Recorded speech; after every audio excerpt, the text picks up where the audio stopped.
안녕하십니까. 예민수의 경제 토크 시작합니다. 미국의 금리 인하 기대감이 전보다는 누그러졌지만 적어도 인상하지 않는다는 분위기로 최근에 분위기가 많이 좋아졌습니다.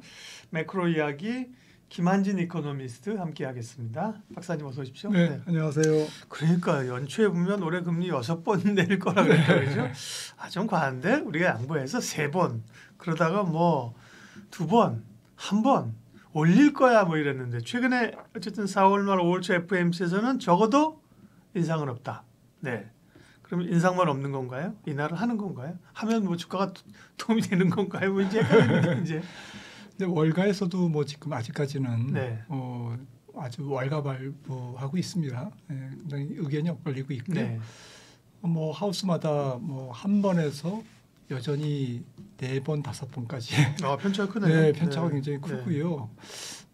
그래서 뭐 최근에 또 고용 지표, 뭐 지난주 말에 이제 그렇죠. 고용 지표가 나오면서 다시 조금 뭐 고용이 식고 있다. Bad news is good news. 네, 임금 상승률이 특히 0.2% 나와가지고 네. 다시 또 뭐 한 3번 이상 인하하는 거 아니야? 뭐 이런 식으로 조금 뭐 기류가 조금 바뀌고는 있는데요. 정리해서 말씀드리면 파월 의장이 얘기했죠. 지금 성장률과 고용 지표가 둔화되면 그 데이터를 보고 인하할 거다라고 얘기를 좀 못 박았고요. 네. 인상은 없다. unlikely지만 비록 그럴 것 같다라고 하지만 어쨌든 금리 인상은 거의 좀 일축했죠. 그래서 일단 금리 인상은 뭐 일단 테이블에서 조금 지울 필요가 있고요. 네. 말도 좀 안 된다고 그러니까요. 생각합니다. 네. 뭐 안 하고 지금 네. 뭐 하이어 퍼런 거 높은 네. 수준으로 가느냐 갈 수 있냐 이런 것이 사실 올린다는 얘기는 뭐 어디서 나온지 모르겠어요. 네. 그러니까 뭐 사람들이 하도 놀래가지고 안 올린다니까 좋아하고 있어요 시장이. 너무 과한 것 같습니다. 네. 그러니까 1분기 GDP를 보고 성장률이 1.6%, 그다음에 물가는 굉장히 높게 나오니까 그래서 이제 스태그플레이션 뭐 이렇게 하면서 좀 이렇게 좀 기류가 조금 험악해졌지 않습니까? 네. 그리고 이제 1분기 GDP에 녹아 있는 물가, PCE 물가를 보고 사람들이 이제 조금 인플레이션에 대해서 화들짝 놀랐는데 사실 1분기 GDP에 녹아 있는 PCE는 분기 연율이거든요. 그래서 네. 조금 우리가 다달이 보는 물가 지표보다는 조금 높게 나오는 그런 성향이 있습니다. 그래서 이 1분기 GDP에 녹아 있는 물가를 너무 확대 해석하다 보니까 금리 인상 얘기까지 나온 것 같고요. 그리고 투자자 입장에서는 저는 뭐 일단 금리에 대한 시장의 반응은 올해 몇 번 내리든 간에 상당히 지난번 조정, 그러니까 정확하게 말씀드리면 3월 하순부터 4월 중순까지 4월 중하순까지 나타난 지난달에 뭐 한 5%에서 7%의 네. 지수 조정으로 저는 마무리됐다라고 예. 생각을 하고 있고요. 예. 그리고 금리 인하가 조금 더 지연되고 있는 것은 분명한 팩트다. 하지만 인하가 지연되고 있는 이유가 경기가 좋기 때문에 그래서인 거기 때문에 이 부분은 두 재료, 그러니까 인하를 못하는 것은 악재지만 인하를 못하게 만드는 요인은 호재잖아요. 경기나 기업 실적이 좋다라는 네. 얘기니까. 그래서 이거는 뭐 쌤쌤이다. 그러니까 뭐 그냥 상쇄된다라고 봤을 때 너무 통화 정책에 뭐 매몰돼서 거기서 뭐 물론 이제 당일 주가가 왔다 갔다 할 수는 있습니다. 예. 또 뭐 연준 인사들의 발언에 의해서 뭐 하루 이틀 뭐 이렇게 좀 움직일 수는 있지만 예.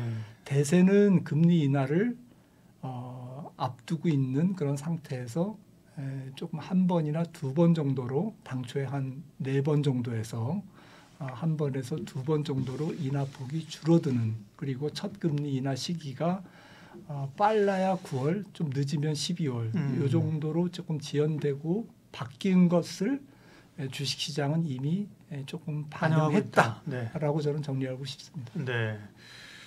한 차례 내지 2차례 정도 네. 인하 쪽으로 대세가 내모아지고 있고 당초보다는 그러면 이제 상당히 후퇴한 것임에도 불구하고 시장은 그것까지 반영을 얼추했다. 저는 그렇게 보고 있습니다. 보시는군요. 제롬 파월도 더다해요. 작년 말에 뭐 갑자기 왕미두비가 돼갖고 이 뭐지? 죄송한 말로 뭐 무슨 뭐 드링크 드셨나 이랬는데 갑자기 또 올 3월인가요? 또 조금 부담스러운 포즈로 갔다가 그죠? 그 또 어제 이번 또 FMC에서는 또 다시 비둘기로 가고. 네.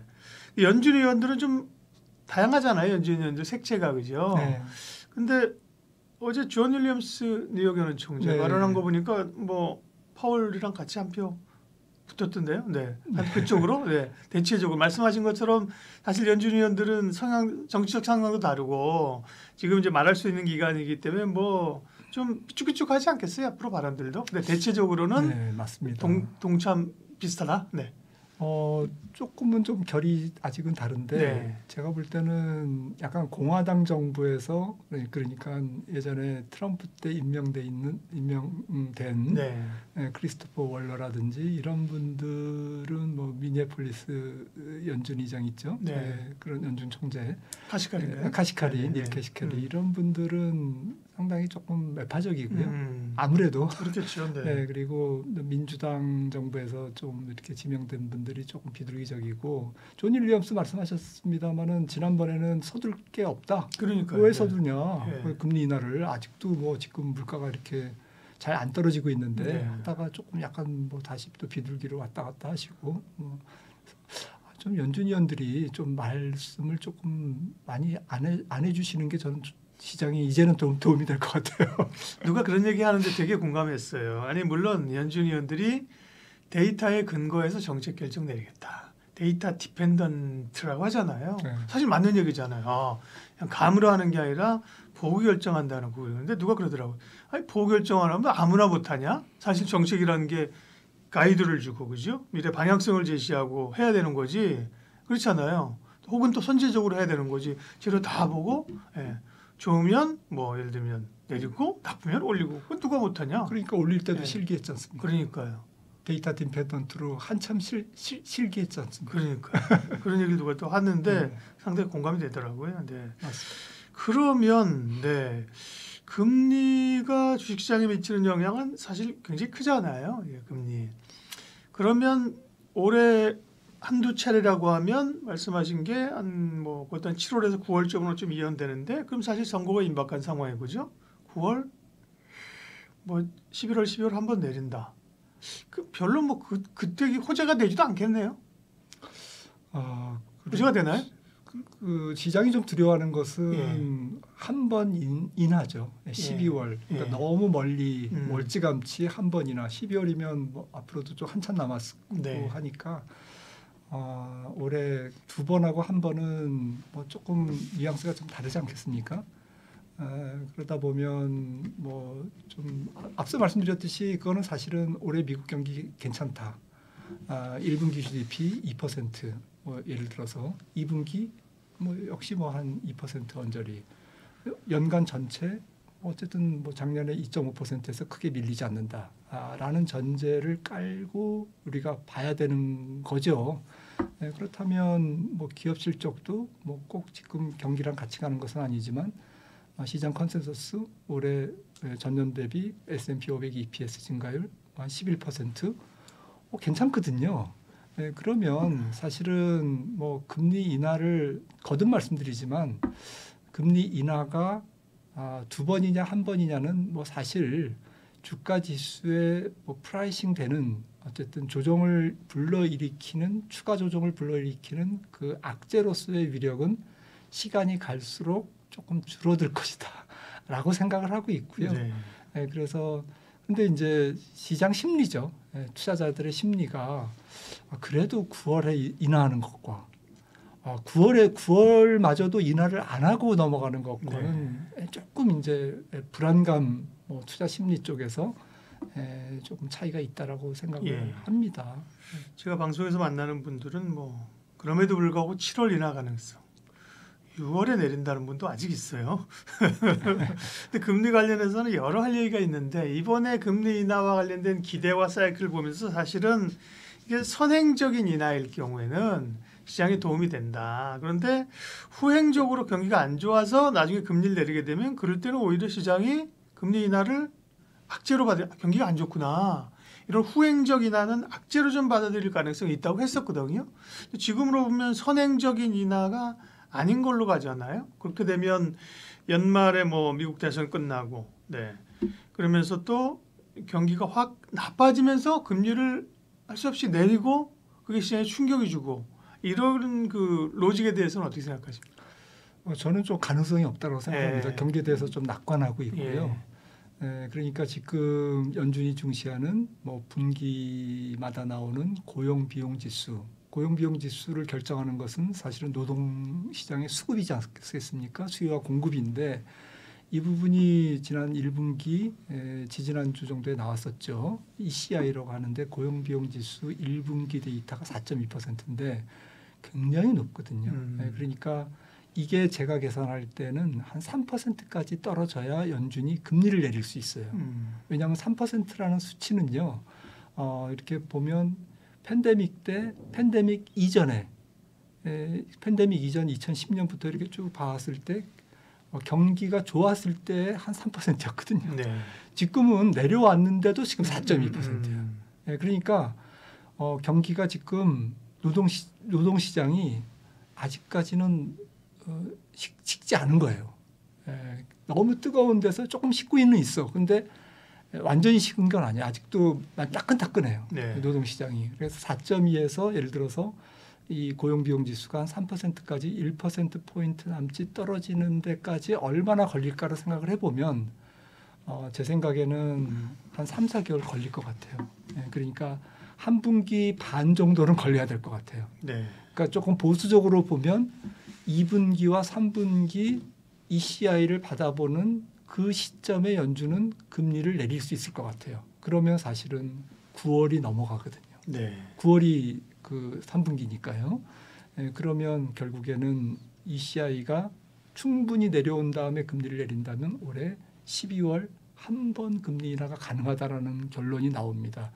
그래서 이제 월가에서도 그래서 한 번 쪽으로 주장하는 하우스가 있는 거고요. 다른 쪽은 이제 지금 말씀하셨듯이 야 경기가 그렇게 완전히 식은 다음에 내리면 늦다. 그러니까 이게 조금 내려오는 게 확인되면 2분기 ECI를 보고 내리면 된다라는 거죠. 2분기 ECI는 언제 나옵니까? 7월 말에 나옵니다. 그러니까 9월 인하가 가능하다라고 이제 지금 사람들은 보고 있고요. 제가 그냥 논리를 단순화해서 네. ECI를 노동비용 지수를 말씀드리는데 어쨌거나 다달이 나오는 고용지표가 적어도 한 두세 달치는 더 받아봐야 연준은 아마 7월 말에 9월에 내릴지 안 내릴지를 결정할 것 같습니다. 네. 마지막으로 이제 다른 나라들 상황만 좀 점검해 보면요. 네.